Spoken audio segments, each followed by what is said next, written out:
Sir నమస్కారం. నమస్తే అండి. సార్, చేతిలో మన జీవితాన్ని మన జాతకాన్ని చూసుకునే అవకాశం ఉందంటారా, లేకుంటే మన జన్మనామం మీదకెళ్ళి చూసుకోవాలా? దీని మీద కూడా ఒక ఆప్షన్ ఉందంటారా చూసుకోవడానికి ఆస్కారం ఉందండి. కారణం ఏంటంటే జనరల్గా మనకి దశాంతర దశలు కానీ అష్టక వర్గాలు కానీ అవన్నీ చూసి కరెక్ట్గా యాక్యురేట్గా పీరియడ్ చూడటం అనేది జాతకంలోనే పర్ఫెక్ట్గా వస్తుంది, ఓకే, అష్టసాముద్రికం కన్నా. కానీ ఏంటంటే పర్ఫెక్ట్ జాతకం అందరి దగ్గర అవైలబిలిటీ ఉండదు. అలాగే అప్పటికప్పుడు ఏదైనా వచ్చినప్పుడు సడన్గా చూసుకోవడానికి మీ ప్లానెట్ పొజిషన్ ఎక్కడుంది చెప్పమంటే వాళ్ళు చెప్పలేని పొజిషన్లో కూడా ఉంటారు. కానీ హస్తం ఏంటంటే అవైలబిలిటీగా ఉంటుంది. ఇప్పుడు మీరు మా అష్టాలు తెలిసిన వాళ్ళు మీకు ఎదురయ్యారనుకోండి, టక్క నా జాతకంలో ప్లానెట్ పొజిషన్ నేను చెప్పలేకపోవచ్చు, నా జాతక చక్రం తీసుకొచ్చి మీకు దగ్గర ఇవ్వలేకపోవచ్చు. బట్ హ్యాండ్ అనేది ఏంటంటే రెడీగా మన చేతిలో ఉంటుంది కాబట్టి వెంటనే చూపించి తెలుసుకోవడానికి ఉపయోగపడుతుంది. కాకపోతే దీంట్లో ఉన్న రిస్ట్రిక్షన్ ఏంటంటే ఓవరాల్గా వాళ్ళ ఐడియాలజీ ఎలా ఉంటుంది, వాళ్ళ జీవితం ఎలా ఉంటుంది అని తెలుస్తుంటే పర్టికులర్గా బలానా రోజు బలానా నెలలో బలానా ఇన్సిడెంట్ జరుగుతుందని చెప్పడానికి ఇది పర్ఫెక్ట్గా ఉంది. ఎందుకంటే 7 ఏళ్ళకి కొంచెం రేఖలు మారుతూ ఉంటాయి. రేఖలు మారుతూ ఉండటం వల్లంటే అప్పటికప్పుడు ఆ 7 ఏళ్ళలో ఉండే పీరియడ్ని బట్టి కూడా వాళ్ళ ఇవి చేంజ్ వస్తూ ఉంటాయి. సో టోటల్ ఓవరాల్గా అయితే చెప్పడానికి ఇది పర్ఫెక్ట్గా ఉపయోగపడుతుంది. మనకి రెడీ రెకనర్గా ఉంటుంది. ఇది స్టాండర్డ్. జాతక చక్రం రాసేవాళ్ళని బట్టి ఆ డాక్టర్ చెప్పేటప్పుడు టైంని బట్టి లోపల వాళ్ళు ఆపరేషన్ థియేటర్లో ఉంటారు. ఒక 10 నిమిషాల ముందు చెప్పొచ్చు, తర్వాత చెప్పొచ్చు.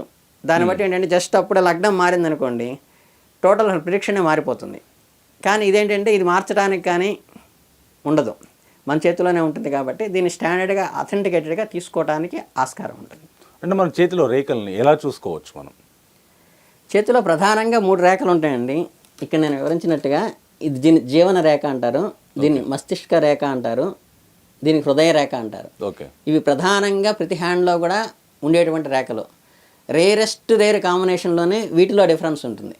ఎలా సార్, ఏంటి ఆ డిఫరెన్స్ ఏంటంటే ఇప్పుడు లైఫ్ లైన్ అనుకోండి, ఓకే, ఇది జీవన రేఖ అంటే ఇక్కడి నుంచి అంటే మనం ఇది కనుక గురుస్థానంగా ఇది శుక్రస్థానంగా తీసుకుంటే మధ్యలో ఇక్కడ కుజస్థానం ఉంటుంది. ఈ కుజస్థానానికి ఈ గురుస్థానానికి మధ్యలో ఇక్కడ స్టార్ట్ అవుతుంది రేఖ. ఇక్కడి నుంచి ఇక్కడ మణిబంధన రేఖలు అని ఉంటాయి కొన్ని మనకి దీని మీద హ్యాండ్ మీద ఇక్కడ ఉంటాయి, ఇలా ఉంటాయి. ఈ మణిబంధుల ఫస్ట్ మణిబంధ రేఖ దాకా వస్తే పూర్వం మన ఆయుర్దాయాన్ని బట్టి 120 ఏళ్ళు మన ఆయుర్దాయం. కనుక ఏంటంటే ఈ జీవన రేఖ ఇక్కడి నుంచి ఇక్కడ దాకా కనుక పూర్తిగా స్పాన్ ఉంటే, అంత పొడుగు పూర్తిగా రేఖ ఉన్నట్టయితే కనుక దాన్ని 120 ఏళ్ళ ఆయుష్గా మనం తీసుకుంటాం.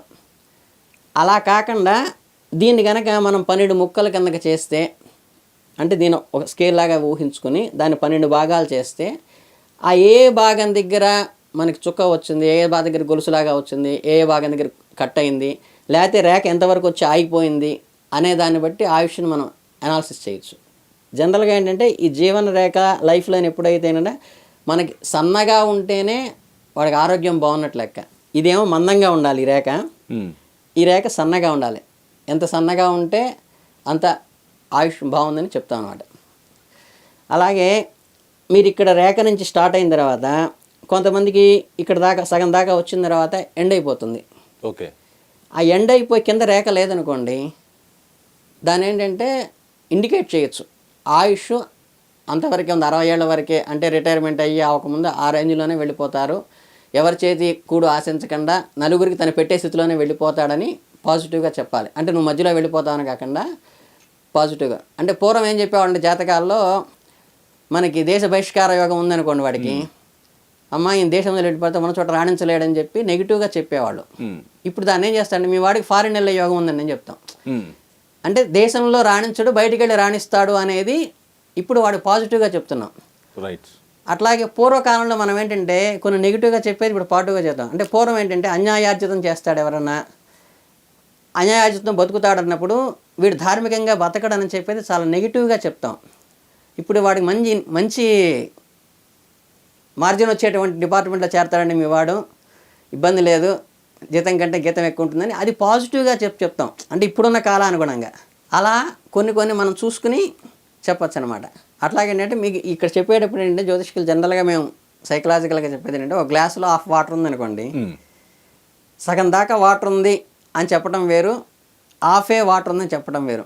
అందుకని ఏంటంటే ఇక్కడ దాకా వచ్చి ఆగిపోయింది అనుకోండి 60 ఇయర్స్కి, నేను నువ్వు అదృష్టవంతుడు, హ్యాపీగా నువ్వు చక్కగా నలుగురికి పెట్టే చేత్తో ఉండంగానే నువ్వు వెళ్ళిపోతావు హ్యాపీగా అని పాజిటివ్గా చెప్పాలి. అయ్యో నీకు 60 ఏళ్ళ ఆయుర్దాయం ఉంది నాయన, 55 ఏళ్ళే ఉందని చెప్తే ఏంటంటే చెడుగా తీసుకునే అవకాశం ఎక్కువ ఉంటుంది చెప్పకూడదు. అది ఎవరు చెప్తారంటే జనరల్గా మనకి జాతకాలు చెప్పేవాళ్ళు కానీ, లేకపోతే రత్నాలు ప్రిడిక్షన్ చేసేవాళ్ళు కానీ, చిలక జోషాలు ఇచ్చేవాళ్ళు కానీ, వాళ్ళు దాని మీద ఫర్దర్ ఇన్కమ్ సంపాదించుకోవాలంటే ముందు ఎదుటివాడికి గిలి పెట్టాలి. ఎదుటివాడికి ఎప్పుడైతే గిలి పెట్టామో మనం, స్వామి ఏం చేయాలి స్వామి అంటాడు వాడు. అనగానే అంటే దానికి నాయ బాబు ఈ రత్నం వేసుకో, మళ్ళీ రత్నం బయట కొనుక్కోవద్దు, నా దగ్గరే దొరుకుతుంది, నేనే మంత్రం చేసి నేనే యంత్రంలో పెట్టి దాన్ని పూజ చేసి నీకు ఇస్తాను, ఇంత అవుతుంది. సో ఆ కమర్షియల్ కాన్సెప్ట్ ఉన్నప్పుడు మాత్రమే గిలి పెడతాం. లేకపోతే అంటే ఉన్నంతవరకు పాజిటివ్ చెప్పాలి. వాస్తులో కనుక ఈశాన్యం తక్కువ ఉండాలి, నైరుతి ఎత్తు ఉండాలనుకోండి, అది వెంటనే పడగొట్టండి అని చెప్పకుండా నైరుతి ఇంకో 2 అడుగులు పెంచుకొని ఆయన గోడ, చుట్టుపక్కల వాళ్ళు కూడా ప్రైవసీ వస్తుంది కదా నీకు పెట్ట గోడ పెంచుకుంటే అని పెంచామనుకోండి, వాజిటికి బెనిఫిట్ అవుతుంది, మనకి ఈశాన్యం తగ్గినట్టు అవుతుంది. అంటే రెమెడీని పాజిటివ్గా చెప్పుకుంటే మన దగ్గరికి వచ్చినప్పుడు ఏదో కొంత ఒకటేమో ఇంట్రెస్ట్ మీద వస్తారు, కొంత ఒక బాధలో ఉండో, దుఃఖంలో ఉండో, లేకపోతే సమస్యతోనే వస్తారు. సమస్యతో వచ్చిన వాడికి జ్యోతిష్కుడు మరొక సమస్యగా కాకుండా వాడికి ఊరట కలిగించేట్టుగా మనం చెప్పగలిగితే జ్యోతిష్యం యొక్క ప్రాధాన్యత కానీ, జ్యోతిష్యం యొక్క ఉపయోగం కానీ బెనిఫిట్ అవుతుంది. మనం ఆయనకి రెమెడీ చెప్పి పాజిటివ్ చేయగలగాలి. జీవనరేఖ కొందరికి ఏంటంటే ఇలా వస్తే ఇక్కడ చిన్న గ్యాప్ ఉంది చూడండి, అలా గ్యాప్ కానీ ఇలా చిన్న గ్యాప్ వస్తుంది. ఓకే, ఇలా గ్యాప్ వచ్చి కనిపించకుండా ఉంటే మళ్ళీ కింద నుంచి రేఖ ఉంటుంది.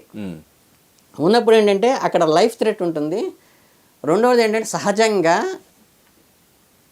ఆపద్ధర్మంగా గబుక్కున యాక్సిడెంట్ లాగా జరిగే అవకాశము ఉండొచ్చు. లేదా ఆయనకి ఆయన మనకి ఆత్మహత్య చేసుకుందామనే ఆలోచనలు బాగా ప్రేరేపకమయ్యి సూసైడ్ మెంటాలిటీ అనేది వస్తుంది. కనుక ఇలా ఉన్నప్పుడు ఏంటంటే వాళ్ళ ఇంట్లో వాళ్ళకి సహజంగా బాబు ఈ ఏజ్లో కొంచెం ఈయనకి ఈ సిమ్టమ్స్ ఉన్నాయి కాబట్టి కొంచెం కేర్ తీసుకుని మీరందరూ కొంచెం సపోర్టింగ్గా ఉండి, ఆయన ఇబ్బందుల్లో ఉన్న, బాధలో ఉన్న, అనుకోని అవాంతరాలైనా వచ్చినప్పుడు కూడా మీరు సపోర్టింగ్గా ఉండండి అని పక్క వాళ్ళకి ఇండికేట్ చేయాలి. మన డాక్టర్ కనుక ఏదైనా ఆపరేషన్ చేసేటప్పుడు కొంచెం ప్రాబ్లంగా ఉందని పక్క వాడికి ఎలా చెప్తాడో, మనకి ఇలా కనుక బ్రేక్ వచ్చినప్పుడు అది ఆత్మహత్య ఆలోచించేటువంటి లక్షణాలు వాళ్ళకి ప్రేరేపకం అవుతాయి. కాబట్టి వెంటనే ఇంట్లో వాళ్ళు కొంచెం జాగ్రత్త కేర్ తీసుకోండి అని చెప్పాలి. ఇది జరుగుతుందా జరగదా అనేదానికి జాతకంలోనే మళ్ళీ చిన్న రెమెడీ ఉంది. ఇప్పుడు దీన్ని శుక్రస్థానం అంటారు కదా, ఈ లైఫ్ లైన్ కింద సపోర్టింగ్ లైన్ చిన్న రేఖ వస్తుందండి. ఇట్లా అంటే చిన్న రేఖ ఇలా ఫామ్ అవుతుంది. ఇలా ఎవరికైతే కనుక రేఖ ఫామ్ అవుతుందో దీంట్లోంచి ఆటోమేటిక్గా తట్టుకుని బయటకు వస్తారు.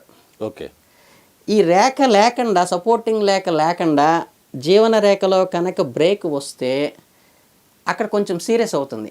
అంటే వెంటనే సేవ్ చేయకపోవటము దానివల్ల వస్తుంది. కొందరికి రేర్లో వెళ్ళిపోయే అవకాశంగా ఉంటుంది. మరి కింద లైన్ ఉంది కదండి, కింద లైన్ ఉన్నప్పటికి కూడా అది ఒకసారి కుదరచ్చు, ఒకసారి మెజారిటీ మాత్రం సేవ్ అవుతారు. కింద లైన్ ఉంటే ఇంతవరకే ఉంటే అంతవరకు లైఫ్ క్లోజ్ అవుతుంది. బట్ మధ్యలో ఇటు బ్రేక్ వస్తే మటుకు వాళ్ళకి ఆ టెండెన్సీ కానీ యాక్సిడెంటల్గా యాదృచ్ఛికంగా రావచ్చు, లేకపోతే వీళ్ళకి ఆలోచన పెరిగి ఆ ఆత్మహత్య చేసుకునే ఆలోచనలు రావచ్చు. వచ్చినప్పుడు పక్కన జీవన రేకుంటే సేవ్ అవుతారు. బట్ ఏంటంటే ఆ ఫ్యామిలీ వాళ్ళకి చెప్తే వాళ్ళు దాన్ని కొంచెం ఆ 2 ఏళ్ళు కానీ 1 ఇయర్ కానీ కొంచెం కేర్ తీసుకుని వాళ్ళని సపోర్టింగ్గా, మెంటల్ సపోర్ట్గా ఉండి ఎక్కువ శ్రమ పడకుండా వాళ్ళని సేవ్ చేసుకునే అవకాశం మన మనిషికి ఉంటుంది.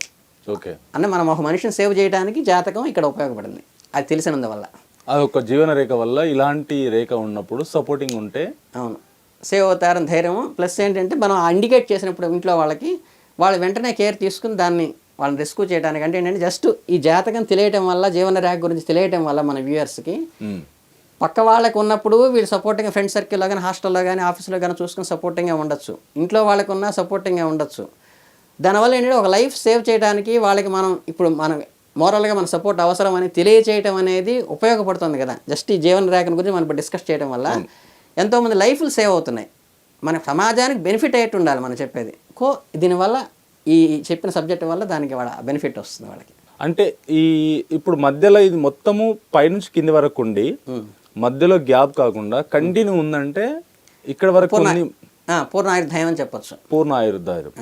ఓకే, పూర్ణ ఆయుర్దాయం మీన్స్ ఏంటంటే మనకి ఇప్పుడు 3 పిల్లలు పుడతారని చెప్పారనుకోండి, ఎట్టి పరిస్థితుల్లో మీరు ఆపరేషన్ చేయించుకోకుండా ఉన్న పరిస్థితుల్లో ఈ రోజుల్లో ఇప్పుడు ఒక పిల్లాడు ఇద్దరు పిల్లలు ఆపరేషన్ అంటే ఏంటంటే కొంతమంది ఏంటి మొండిగా వాదించేవాళ్ళు, ఏమండి వాడిని కాళ్ళు చేతులు గట్టి రైలు కింద పడేస్తే బతుకుతాడా, మూర్ఖంగా ప్రవర్తించే వాళ్ళు, మూర్ఖంగా మాట్లాడే వాళ్ళు ఉంటారులేండి.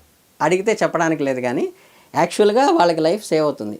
కానీ దీంట్లో ఏంటంటే అలా పడేసినప్పుడు కూడా ఇక్కడ ఏదైనా గురుస్థానం బాగుండి, శుక్రుడు బాగుండి, వాడికి యోగం మంచి యోగం ఉంటే మహారాజ యోగంలో అట్లా మంచి ఉన్నాయనుకోండి, పడేసినప్పుడు కూడా వాడు సేవ్ అవుతాడు.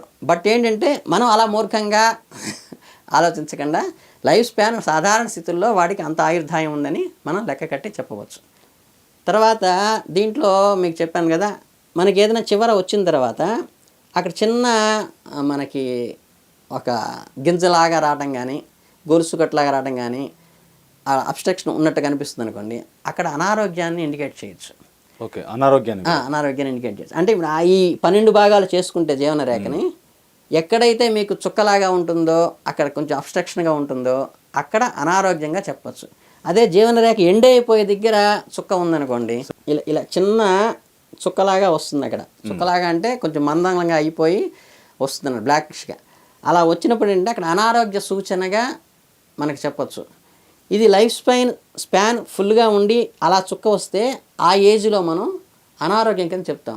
అలా కాకుండా లైఫ్ స్పాన్ ఇక్కడ దాకా ఎండ్ అవుతుంది అనుకోండి, ఈ రేఖ చివరిలో చుక్క ఉందనుకోండి, ఆయన బెడ్ రిడన్గా వెళ్ళిపోతారు. ఓకే, అంటే అనారోగ్యంతో బాధపడుతూ లైఫ్ ఎండ్ అవుతుంది చివరిలో ఉంటే. మధ్యలో ఉంటే ఆ టైంలో అక్కడ అనారోగ్యం వస్తుందని చెప్పచ్చు. అలాగే ఎక్కడైనా దీన్ని రేఖను ఖండిస్తున్నాయి అనుకోండి, ఖండించే దగ్గర కూడా కొన్ని అబ్స్టికల్స్ కానీ, ఏదైనా చికాకులు కానీ, ఇబ్బందులు కానీ, లైఫ్ ఖండించడం అంటే ఎలా ఉంటుంది? అది చిన్న సన్న గీతలు వస్తాయండి, ఇట్లా అలా రేఖలు వస్తాయి. ఓకే, అలాగే కొంతమందికి ఈ రేఖ వస్తుంది కదా, ఈ రేఖ వస్తూ ఇక్కడికి అయిపోయి ఇక్కడి నుంచి కొత్త రేఖ వస్తుంది, ఇలా వస్తుంది, ఇంతవరకు వచ్చి ఆగిపోతుంది. అంటే వీడి స్పెసిఫిక్గా ఇప్పుడు మనకి మామూలుగా బ్రాహ్మణులకు చెబుతుంటారు ద్విజత్వం అని. ద్విజత్వం అంటే ఉపనయనం చేసుకోకముందు ఒక నార్మల్గా ఉంటాడు, వాడికి ఉపనయనం చేసుకున్న డిఫరెన్స్ అంటే, ఉపనయనం కాకముందు ఏంటంటే వయసును బట్టి పెద్దవాళ్ళకి నమస్కారం పెట్టాలి, చిన్నవాళ్ళకి ఆశీర్వదించాలి, ఇవన్నీ వస్తాయి. వీడికి ఉపనయనం అయిందనుకోండి, ఒక వివాహమైన వాడు ఉంటాడు 40 ఏళ్ళ వాడు, వీడు బ్రహ్మచారిగా వస్తాడు, వీడిని బ్రహ్మచారిగా తీసుకొచ్చి వాడు పాద నమస్కారం చేసుకుంటాడు వీడికి. అంటే ఏంటంటే వీడికి ద్విజత్వం వస్తుంది. అంటే ధార్మికంగా గురు శుశ్రూష చేసి, గురువు అంటే గురుతరంగా ఉంటాడు ఎప్పుడు వివాహం అయ్యేదాకా, వివాహం అయ్యేదాకా. వివాహం అయిన తర్వాత మళ్ళీ గృహస్థుడిగా ఉండాలి. మళ్ళీ బ్రహ్మచారులు కానీ సన్యాసులు కానీ ఎవరైనా ఉంటే వాళ్ళకు వీడి పోషణ ఉంటుంది కాబట్టి గృహస్థుడికి ఆయన ఇన్కమ్తో వీళ్ళందరినీ పోషించాలి. వీళ్ళు ఏంటంటే సన్యాసులు డిపెండ్, వాళ్ళ ఆదాయం ఉండకూడదు. వాస్తవంగా చెప్పాలంటే శాస్త్ర ప్రకారం అయితే సన్యాసి అని అయిన దానికి ఇన్కమ్ బేస్డ్గా ఏమీ పెట్టుకోవడానికి వీల్లేదు. కేవలం డొనేషన్స్ మీద వీళ్ళు ఇచ్చినవి ఆ ధార్మికమైన దాంతోనే బతకాలి తప్పితే ఆయనకు అకౌంట్ ఉంటాం కానీ, ఆయనకు ఇన్కమ్ ఉంటాం కానీ ఇవన్నీ ఉండటానికి లేదు. అలా ఉంటే వానప్రస్థంలో ఉండొచ్చు, గృహస్థం తర్వాత వానప్రస్థంలో ఉండొచ్చు. కానీ సన్యాసాశ్రమం స్వీకరించిన తర్వాత ఆయన ఫైనాన్షియల్ డీలింగ్స్ ఏమీ చేయడానికి వీల్లేదు. కనుక ఏంటంటే ఈ బ్రహ్మచారుల్ని కానీ వాళ్ళని కానీ వాళ్ళు పోషించాల్సిన వయసు ఉంటుంది కాబట్టి అది చెప్పారు. అలాగే ఇక్కడ ఈ రేఖ గురించి చెప్పాను కదా, ఈ రేఖ ఇలా వచ్చినప్పుడు ఏంటంటే వీళ్ళ సపరేట్ లైఫ్ వస్తుంది. అంటే అక్కడి నుంచి ఒక మోడర్న్గా మారిపోయి ఏదైనా ధార్మికతలోకి వెళ్ళిపోవటమో, లేకపోతే ఇంకో అంటే ఇప్పటిదాకా లైఫ్ ఏ స్పాన్ అయితే ఉంటుందో, ఏ ఐడియాలజీతో ఇలా నడుస్తుంటాడో అక్కడి నుంచి కొత్త ఐడియాలజీతో కొత్త కోణంలో రాజయోగం పట్టే అవకాశం ఎక్కువ చేసేటువంటి వాళ్ళకి వస్తుందన్నమాట. అది ఇప్పుడు మనకి ఈయన ఉన్నారు, మన మాస్టర్ సివి అని నార్మల్ మ్యాన్, మామూలు కుటుంబం సంసారం చేసుకుంటున్న వ్యక్తి.